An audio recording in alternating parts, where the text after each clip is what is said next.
Gaza पट्टी में शुक्रवार की सुबह अबू सलाह खलील ने सोचा कि उस दिन उनकी सबसे बड़ी चुनौती अपने परिवार के लिए अगला भोजन ढूंढना था। अबू सलाह अपने रूम में बैठकर उनके परिवार की 3 पीढ़ियों इस बात पर विचार कर रहे थे कि सभी को खाना कैसे खिलाया जाए। गाजा सिटी के मुस्तहर टावर में 4 बच्चों के पिता 49 वर्षीय अबू सलाह का अपार्टमेंट उनके परिवार के सदस्यों के लिए आश्रय स्थल बन गया था, जिसमें उनके बुजुर्ग माता पिता, उनके भाई का परिवार और उनकी अपनी पत्नी और बच्चे शामिल थे। कुल 17 लोग थे। परिवार ने मकलूबा सब्जियों की परतें और चावल बनाने के फैसला किया, लेकिन मांस के बिना, कि मांस उपलब्ध ही नहीं था। यह उनका दिन एकमात्र भोजन होता था। इस बीच अबू सलाह का भतीजा अगले दिन ऑनलाइन होने वाली अपनी हाई स्कूल की स्नातक परीक्षा की तैयारी में बेचैन था। महीने भर पहले इजरायली युद्ध शुरू होने के बाद पहली बार गाजा के छात्र इन परीक्षाओं में बैठ रहे थे। अबू सलाह याद करते हैं, जब हम उठे तो सब्जियां खरीदने बाहर गया और लकड़ी की आग पर कॉफी बनाने लौटा, लेकिन जैसे ही परिवार कॉफी पी रहा था उन्हें दलान में एक चीख सुनाई दी। अबू सलाह कहते हैं, हमने दरवाजा खोला और पूछा कि क्या हो रहा है। तभी हमें खबर मिली कि टावर पर बमबारी होगी। उनके पास इमारतें खाली करने के लिए केवल 30 मिनट का समय था। गाजा, जो कि एक छोटी सी कॉलोनी है और दुनिया के सबसे घनी आबादी वाला क्षेत्र में से एक है, जिसमें कई फिलिस्तीनी परिवार ऊंची आवासीय इमारतें में अपना जीवन बसर कर रहे हैं। अब जबकि इजरायली सेना गाजा शहर पर कब्जा करने के लिए अपने हमले तेज कर रहा है, आवासीय इमारतें नवीनतम लक्ष्य बन गई हैं, जो कुछ ही क्षणों में ढह जाती हैं और निवासियों को बेघर होने के लिए मजबूर कर देती हैं। एक ध्वस्त अपार्टमेंट इमारत से धूल के बड़े बादल उठ रहे हैं, जिसके लगभग कतारों में तंबू लगे हैं।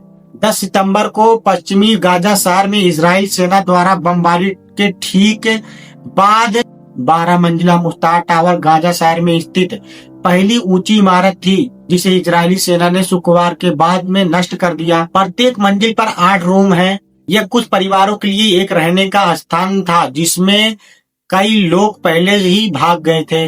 जैसे ही अबू सलाह और उनके परिवार ने चेतावनी सुनी, वे इमारत से भागने लगे। उनके पास सामान समेटने का समय नहीं था। बिजली न होने और लिफ्ट खराब होने के कारण उन्हें 6 मंजिला नीचे उतरने के लिए सीढ़ियां का सहारा लेना पड़ा। अबू सलाह याद करते हैं, मैंने अपने भाई के साथ अपने विकलांग पिता को गोद में उठाए हुआ था, जबकि मेरी पत्नी मेरी माँ की मदद कर रही थी। उन पलों में पड़ोसी भाग रहे थे और चीख पुकार सुनाई दे रही थी। बच्चे रो रहे थे और माएं समझ नहीं पा रही थी कि किस बच्चे को गोद में उठाएं और किसे घसीटा जाए। उन्हें इस बात का बिल्कुल भी अंदाजा नहीं था कि उनके बच्चों, उनके सबसे बड़ी बेटी जो 19 साल की है और सबसे छोटा बच्चे के साथ क्या हो रहा है। जब वे लोग भरी सीढ़ियों से नीचे उतर रहे थे, मुझे पता नहीं कि मेरे बच्चे कैसे नीचे उतरे या मेरा 2 साल के बेटे को किसने उठाया। मैं अपने पिता के साथ और उन्हें घर से बाहर निकालने में व्यस्त था। उसका परिवार टावर से बाहर निकल गया तो अबू सलाह कुछ खाने पीने और कपड़े लेने के लिए वापस लौटना चाहता था, लेकिन उसकी माँ को डर था कि जब वह अंदर जाएगा तो इजरायली सेना बमबारी कर देगी, इसलिए उसने उसे रोक दिया। कुछ ही मिनटों बाद निवासी को फोन पर आखिरी चेतावनी मिली, इमारत पर हमला होने वाला है। उन्होंने एक बार उस पर बमबारी की और वह इमारत खड़ी रही। तो हमने कहा, अल्लाह का शुक्र है। अबू सलाह कहते हैं, याद करते हुए कि कैसे लोग दुआ करते हुए रो रहे थे कि इमारत ना गिरे। आवाज बहरा कर देने वाली थी, लेकिन कुछ ही मिनट बाद दूसरी बमबारी हुई, जिसने उसे पूरी तरह मिटा दिया।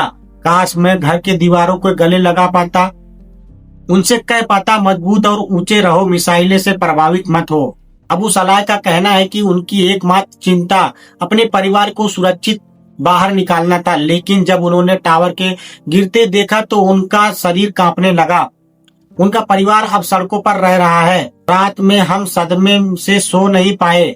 मेरे बच्चे पूछ रहे हैं, हम कहाँ सोएंगे, जमीन पर क्या बिछाएंगे, क्या हम नंगे फर्श पर सोएंगे। अपने बच्चों का भविष्य जानने का इंतजार शनिवार को नादिया मारूफ आवासीय मोहल्ले में अपने अस्थायी तंबू के बाहर थी। वह अपनी बहुओं के साथ आटा गूंथ रही थी और दाल पका रही थी। तभी उन्हें पता चला कि बमबारी होने वाली है। एक आदमी सड़क पर दौड़ता हुआ आया और लोगों से कहने लगा इलाका पर बमबारी की धमकी दी गई है, क्षेत्र खाली कर लें। 50 वर्षीय महिला और उसके परिवार मई में बेतलहिया से भाग गए थे जब उनका घर तबाह हो गया था। नादिया दुखी होकर कहती है, हमारे पास कुछ भी नहीं बचा था। बड़ी मुश्किल से हमने रसोई के कुछ औजार खरीदे और तंबू लगाया। यहाँ सब कुछ महंगा है और हम उसे खो देते तो हम उसकी भरपाई नहीं कर पाते। जब उन्होंने बमबारी के बारे में सुना तो उनका बेटा, जिसने बेतलहिया में गोलीबारी में अपना पैर खो दिया था, चिल्लाने लगा, मुझे यहाँ से निकालो, मैं मरना नहीं चाहता। नादिया बताती है कि उनकी आवाज आंसुओं से भरी गई थी। वह याद करती हैं, हमने सब कुछ छोड़ दिया और पागलों की तरह सड़कों पर दौड़ने लगे। मैंने अपने 2 साल के छोटे पोते और कुछ कपड़े लिए और गली में दौड़ने लगा। हमने दोनों अलग अलग दिशाओं में भागल। अब हमें एक दूसरे के बारे में कुछ भी नहीं पता था। दौड़ते हुए मुझे पड़ोस के तंबुओं में एक छोटा बच्चा रोता हुआ मिला तो मैंने उसे दूसरे गोद में उठा लिया। नादिया, जो अपने परिवार के 17 सदस्यों के साथ रहती थी, डरती थी कि हम किसी को तंबू में भूल गए हैं। डर से मेरा दिल टूटा हुआ था। नादिया कहती है कि जब उन्होंने सुना कि टावर को निशाना बनाया जा रहा है, तब से लेकर उस पर बमबारी होने तक केवल आधा घंटा ही बीता था। हमने अपने बच्चों को हाल जानने का इंतजार कर रहे थे। क्या वे सब बाहर निकल गए थे? क्या कोई घायल हुआ था? इमारतें ढह जाने के बाद नादिया और उसके परिवार ने अपने टूटे हुए तंबू ढूंढ निकाले।